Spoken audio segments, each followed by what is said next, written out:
Imaginez un peu le scénario. On a tout misé sur un projet. On y a mis toute notre énergie, vraiment tout.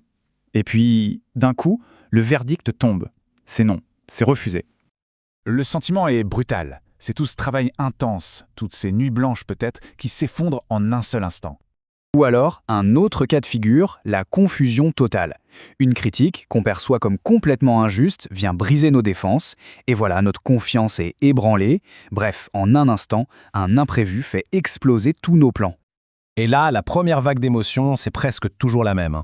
De la frustration, de la panique, parfois même un vrai sentiment de désespoir. Notre instinct nous crie de voir cet obstacle comme un mur inaffranchissable, une injustice qui se dresse sur notre chemin. Mais et si on changeait complètement de perspective? Si cette réaction instinctive, ce premier réflexe, était en fait le vrai obstacle à surmonter? Il y a près de 2000 ans, un des hommes les plus puissants du monde, l'empereur romain Marc Aurèle, a écrit cette phrase incroyable dans son journal personnel. C'est une idée qui va à contre-courant, c'est sûr, mais elle est absolument fondamentale. C'est le cœur même de la philosophie stoïcienne. Alors attention, on ne parle pas ici de pensée positive un peu naïve, du genre « tout va bien se passer ». Non, non. Le stoïcisme, c'est un véritable système d'exploitation pour l'esprit. Une méthode super pratique pour transformer les défis en véritable force. Et son mode d'emploi, il repose sur 3 disciplines clés. Voilà comment ce système s'articule. C'est en 3 temps. D'abord, la perception. Il s'agit de voir les choses telles qu'elles sont vraiment. Ensuite, l'action, agir là où on a du pouvoir. Et enfin, la volonté, pour endurer et surtout pour grandir. Allez, commençons par la première, la perception. Le point crucial ici, c'est de bien comprendre qu'on ne réagit jamais à un événement en lui-même. Non, on réagit à l'histoire qu'on se raconte à propos de cet événement. La première étape, ce n'est donc pas d'agir, mais de voir. De voir objectivement, sans tout le drame et la peur que notre esprit adore rajouter par-dessus. Et pour y arriver, les stoïciens avaient une technique qu'on pourrait appeler l'objectivité radicale. L'idée est toute simple. Face à un problème, on prend une pause et on le décrit avec les mots les plus factuels et neutres possibles. Comme si on était un observateur extérieur qui ne fait que relater les faits.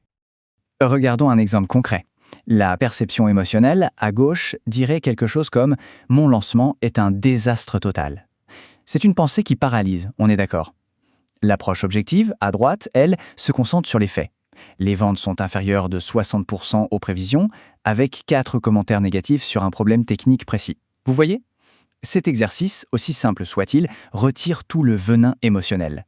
Le désastre devient un problème concret, avec une solution potentielle. Bon, une fois que ce brouillard émotionnel s'est un peu dissipé, on peut passer à la deuxième discipline, l'action. Mais attention, pas n'importe laquelle. Il s'agit d'ignorer tout ce qu'on ne peut pas contrôler pour se concentrer à fond sur la petite zone qu'on maîtrise, nos propres actions, ici et maintenant. Et pour trouver cette action, il y a une question simple, mais incroyablement puissante à se poser. Peu importe la frustration, la peur, quelle est la plus petite chose, la plus simple, que je peux faire maintenant pour faire avancer la situation, ne serait-ce que d'un tout petit millimètre? L'objectif, ce n'est pas de résoudre le problème d'un seul coup, de déplacer la montagne. C'est juste de bouger le premier caillou. Si un projet est refusé, la prochaine action n'est pas de tout recommencer à zéro, mais peut-être juste d'envoyer un email pour demander un retour constructif. C'est ça, la prochaine action juste. Mais voilà, parfois, malgré tous nos efforts, l'obstacle est tout simplement insurmontable. Une crise économique, une maladie, il y a des choses qu'on ne peut absolument pas changer. Et c'est là qu'intervient la discipline ultime, la volonté.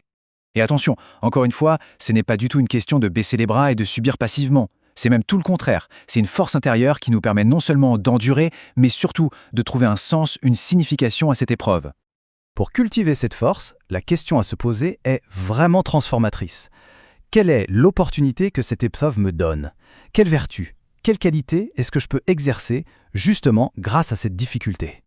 Ce tableau illustre l'idée à la perfection. Un retard super frustrant, eh bien ça devient une chance de pratiquer la patience. Une critique injuste, c'est une occasion d'exercer le pardon et la maîtrise de soi. C'est tout l'art de transformer le poison en remède, de sortir de chaque épreuve non pas seulement indemne, mais grandi. Donc ces 3 disciplines ne sont pas juste des étapes isolées. Elles forment ensemble un système super puissant, une sorte de boucle de la résilience qu'on peut appliquer à n'importe quelle situation. Le processus est finalement assez simple. D'abord, on voit clairement, grâce à la perception. Puis, on agit justement avec l'action. Et enfin, on accepte et on grandit avec la volonté. C'est ça, le cycle même de la résilience. La conclusion de tout ça, elle est assez radicale. Les obstacles, ce ne sont pas des accidents de parcours. Ce sont des invitations. Des tests déguisés en tragédie qui nous posent une question toute simple. Qui es-tu vraiment? Montre-le-moi. Et pour finir, une question pour la réflexion.